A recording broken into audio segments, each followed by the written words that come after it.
Alors non, au départ, le management humain n'est pas une proposition de leadership. Le principe du management humain, c'est de dire au fond, il faut que chaque politique organisationnelle en matière de management produise de la reconnaissance, considère les personnes comme des êtres réflexifs, porte sur le travail réel et soutienne les communautés de travail. C'est une caractéristique des politiques organisationnelles que vise le management humain.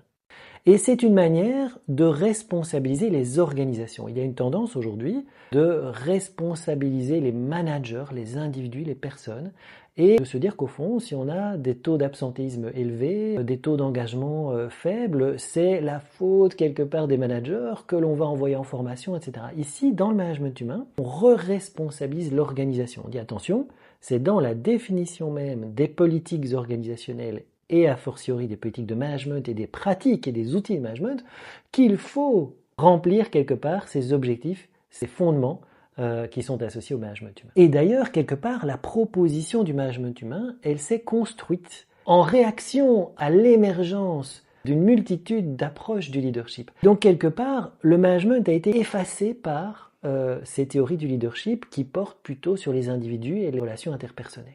Alors, il n'empêche, on peut se poser la question de savoir s'il y a effectivement un leadership associé au management humain. Je dirais oui et non. D'une part, il y a une transformation du métier de manager qui intègre certaines caractéristiques d'un leadership bienveillant ou d'un leadership partagé. Et donc, ils vont se retrouver pleinement, si vous voulez, dans la proposition du management humain. Mais d'autre part, il y a des principes propres au management humain. Et je pense particulièrement au travail réel. Deuxièmement, la communauté de travail. Un des premiers principes, c'est de rappeler le cadre. En fait, ce qui fait communauté, c'est d'abord un cadre commun.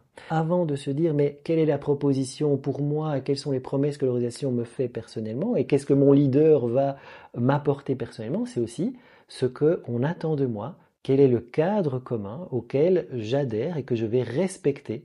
Et ça aussi, c'est un rôle important pour les leaders dans le contexte du management humain.